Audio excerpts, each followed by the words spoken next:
I arrived at the holiday brunch with my kids shaking snow from their coats, hoping foolishly that this year might feel different. The room went quiet the moment we stepped in, like we dragged a storm behind us. My dad glanced up from his seat, eyes narrowing with that familiar mix of annoyance and judgment. I didn't understand why the air shifted, why every smile dimmed until he opened his mouth and shattered the morning. Before I tell you the rest, tell me, where are you listening from? And when you hear what happened next, ask yourself, what would you have done? Mikey. My name is Audrey, and if you'd seen us walking into that Denver brunch spot that morning, you might have thought we were just another family trying to squeeze in some holiday peace. I held my kids' hands, pretending not to notice how their fingers tightened the closer we got to the table. They've learned to read a room the way other kids read comic books, quickly bracing for the shift they know is coming. Growing up, my family never needed to raise their voices to make me feel out of place. It happened in smaller ways. My father's sigh when I entered the room, the way conversations closed like doors, the polite smiles that didn't reach anyone's eyes. For years, I told myself it was all in my head, but becoming a mother changes how you see things. You stop making excuses for adults who should know better. Holiday gatherings were always the hardest. My dad's side of the family loved spectacle big centerpieces, coordinated outfits, loud toasts that hid sharper truths. I used to show up trying to blend in, hoping someone would notice the effort. But the older I got, the more I realized their warmth had borders, and I lived permanently outside the fence. This brunch was supposed to be simple. I'd made cinnamon rolls at dawn, packed extra gloves, rehearsed gentle reminders with the kids about being polite. I wanted them to feel included, even if I didn't. When we walked in, I saw my dad sitting near the head of the table, laughing at something my cousin said. For a moment, I let myself believe this year could be different, that maybe the coldness I'd felt for so long was just memory stretching itself into the present. But the signs arrived early, subtle as ever. My mom's eyes widened when she saw me, like I'd walked into the wrong event. She recovered fast, pasting on a smile and squeezing my arm with fingers stiff enough to bruise. My aunt waved awkwardly, barely nudging a chair over for my daughter. Conversation slowed around us, then picked up again, but with a tone I knew all too well. A tone that said I shouldn't have come without ever using the words. My kids, bless them, tried. My son showed his little sister how to fold the paper napkin into a triangle, whispering jokes to make her giggle. I sat there pretending everything was normal, sipping water that tasted like metal, praying my dad wouldn't notice how hard I was trying to disappear. But of course he noticed. He always did. And instead of looking relieved to see his grandkids, he looked inconvenienced. Like our presence threw off the picture he wanted the world to see. Still, I stayed polite.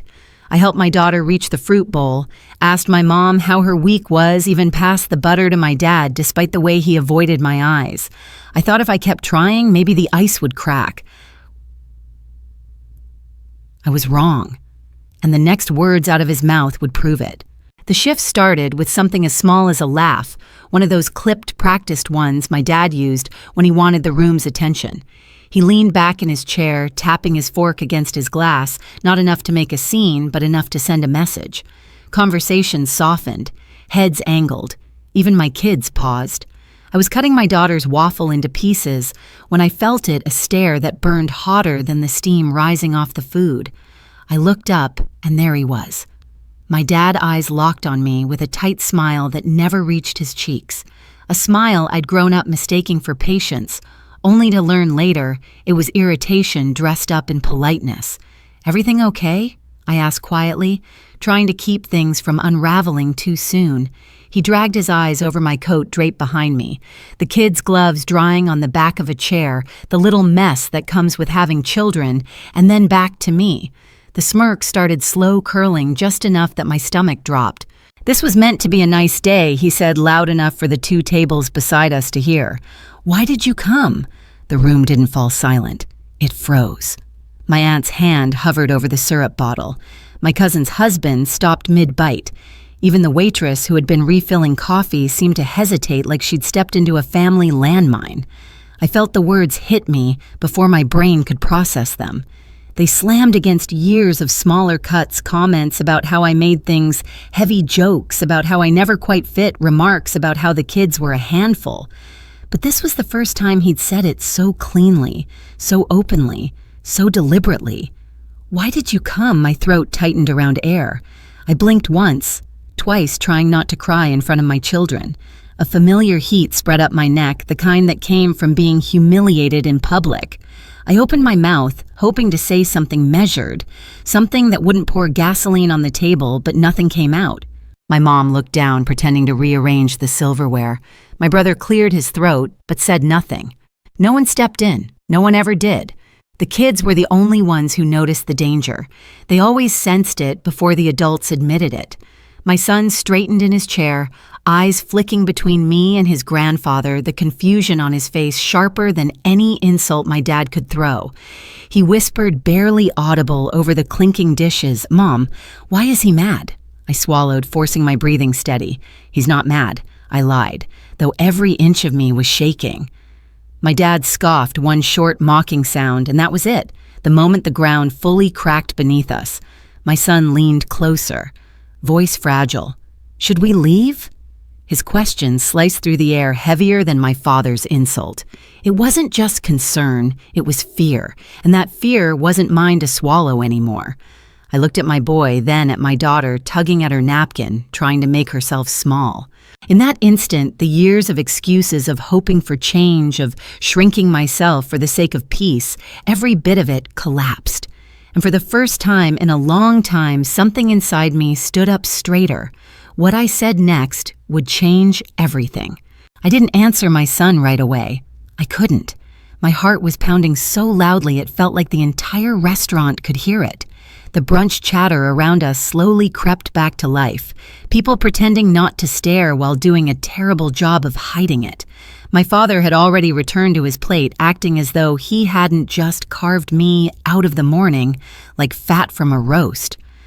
My son's hand slipped into mine again, smaller, tighter. "Mom," he whispered, "please."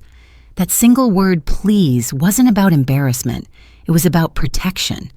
My kids had spent years watching me fold myself in half to fit inside this family's narrow definition of acceptable. They'd seen enough to know when the line had been crossed, even if they couldn't name it. I drew in a breath that shook in my chest. The air smelled like burnt butter and maple syrup, but underneath it, disappointment. Old, familiar disappointment I'd swallowed since childhood. I was so tired of the taste. I pushed my chair back. The legs scraped loudly against the tile, cutting through the brunch noise like a blade. Conversations faltered. Heads turned. My daughter looked up at me with wide eyes, cereal spoon, frozen midair. "Yes," I said finally. "Right now." My dad didn't even look up. That hurt more than the smirk. Ignorance as dismissal. Erasure disguised as indifference. If he had yelled, it would have meant I mattered enough to provoke him. Silence told a deeper truth. He believed I was beneath reaction. I stood helping my daughter into her coat, looping her scarf gently so she wouldn't feel rushed. My son grabbed his gloves, jaw clenched in a maturity he shouldn't need yet. I could feel every gaze on us, some pitying, some curious, a few relieved. It wasn't their family falling apart on a holiday morning. My mom reached out like she might say something, but her hand stalled midway, fingers curling back into her palm. A lifetime of standing beside my dad kept her silent. She couldn't step toward me without stepping away from him, and she had never chosen me before, so I didn't wait. We walked out together, the three of us, the door swinging shut behind us with a soft thud that felt far louder in my chest. Outside, the cold wrapped around us instantly, but the air felt cleaner, sharp, honest, free of performance. My son slipped his hand into mine again. "Good job, Mom," he murmured. I hadn't earned that praise yet, but I would. An hour later, my dad would regret every word he'd said. An hour later, my dad regretted his words. It didn't happen with shouting or plates breaking or some dramatic scene straight out of a soap opera. It began with something much quieter, a shift no one could ignore. The kids and I had gone back to my place, a small apartment overlooking one of those Denver streets where the snow piles up in the corners like dirty cotton. I made hot chocolate the way they liked it too much, whipped cream cinnamon on top, trying to warm something deeper than our hands. I thought that would be the end of it. Another wound I'd learned to live with. Another story my kids would carry even when they tried not to. But then my phone buzzed. It was my mom. Not a call she wouldn't risk my dad hearing her voice soften. A message. Something happened. I think you should know. Before I could respond, another notification appeared, this time from my aunt, then my cousin, then my brother's wife. All versions of the same thing. He messed up. I stared at the messages, confused, until the pieces started falling into place. When we left the restaurant, my dad tried to spin the story to frame my departure as overreacting or dramatic. He expected his usual audience of nodding heads, but people had seen the whole exchange. They heard every word, and for the first time in a long time, no one was willing to pretend otherwise. My aunt, who'd always kept quiet to avoid conflict, finally spoke up. She told him she was embarrassed for him, embarrassed that his grandkids watched him belittle their mother. My cousin's husband, who barely talks, said my father's behavior was cruel, not cranky. The waitress even chimed in. She'd overheard. She'd seen everything. And apparently she told the table that she couldn't imagine speaking to her own daughter that way. I pictured my dad sitting there, his authority slipping through his hands like melting ice. And for once, he had no one left to perform for. No script, no control. But the real turning point wasn't the comments. It was what happened next. While the family confronted him, the restaurant manager approached their table holding a folder of itemized charges, things my dad had put under a prepaid arrangement. Holiday Brunch was expensive, and he'd taken pride in covering everything. Except he hadn't. His card had declined. Twice. He tried another, declined again. The manager, in a calm but firm tone, asked if someone else at the table could settle the bill. The entire extended family, the same people he'd tried to impress, watched his face turn the kind of shade that even Colorado winter couldn't explain. My mom, flustered and teary, had to pull out her own card to cover the charges. My dad snapped at her under his breath, but the words didn't matter anymore. The room had already seen the truth. The man who cared so deeply about appearances couldn't hold up the illusion. That was the moment. That was the hour he regretted everything. Not because he'd hurt me, not because he'd embarrassed my kids, but because losing control in public was the one humiliation he'd never forgiven anyone else for. My phone buzzed again. A new message. From him. Just 2 words. Come back. Not an apology. Not even a request. A command, reflexive, instinctive, the way he'd spoken to me my whole life. I stared at the screen until the letters blurred. My finger hovered for a second, then tapped voice call. If he wanted to talk, he could hear my voice steady and clear. He picked up immediately.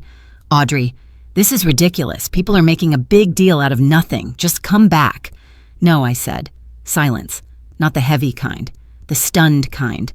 Like he couldn't process a word that simple. That final. No, he repeated. I pictured him gripping the phone, jaw tight, waiting for the obedient version of me to reappear, the one who bent instead of broke. I didn't give him that. You embarrassed me in front of my children, I said softly, in a room full of people, and you've done it for years. I'm done pretending it's normal. He inhaled sharply.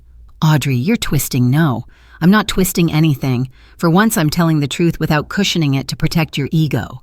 Another silence. A longer one. I continued. My kids deserve better, and so do I. We're not coming back. You're ruining this family, he snapped. I let out a breath that felt like it had been trapped in my chest for decades. This family was ruined because no one ever held you accountable, I said. Today wasn't about me showing up. It was about you showing who you really are. He didn't respond. Maybe because there was nothing left to say. Maybe because he finally understood that the control he held so tightly was gone. Maybe for the first time he saw the cost of his own words. I hung up before he could recover his footing. Behind me, my son was watching, wide-eyed but steady. Was that Grandpa, he asked? Yes, I said, kneeling to meet his gaze. And we're okay. Good, he whispered, because he made you sad. Kids don't need long explanations. They just need the truth. And the truth was simple. Leaving wasn't weakness. It was the first boundary I'd ever set. That night, as the city lights flickered across our windows, I felt something shift, the beginning of peace. Small, but real. And before we turned in for the night, I told my kids something I should have told myself years ago. Love shouldn't make you feel small. If you want more stories like this, real stories about standing up, speaking out, and reclaiming your place, support us on Flex Revenge by subscribing. You'll get notified the moment a new story goes live. The next morning, Denver was quiet, the kind of winter calm that makes everything feel softer, even the things that still hurt. I made breakfast, while the kids argued playfully over who got the bigger pancake, their laughter filling the space that used to feel too empty after family gatherings. For once, there was no tightness in my chest, no rehearsed explanations for why someone had treated me poorly. My phone buzzed a few times throughout the day, my mom checking in, my aunt apologizing for not speaking up sooner, a cousin sending a heart emoji and nothing else, but not a single message from my dad. And strangely, that silence felt like closure rather than punishment. In the afternoon, I drove the kids to a small park near our building. We walked along the icy path while they kicked snow into the air, their joy so bright it made the sting of yesterday feel like it belonged to someone else. I realized then that leaving the brunch wasn't just about protecting them from humiliation. It was about choosing a life where their mother stood tall, not folded. We walked home hand in hand, lighter, freer, finally ours. That night, after the kids fell asleep, I sat by the window and let the quiet settle. Walking away hadn't broken my family. It had finally stopped them from breaking me. Sometimes love means drawing a line even when it shocks everyone on the other side of it. If this story feels familiar, if you've ever had to choose your own peace, share your experience below. And don't forget to subscribe so you never miss the next story.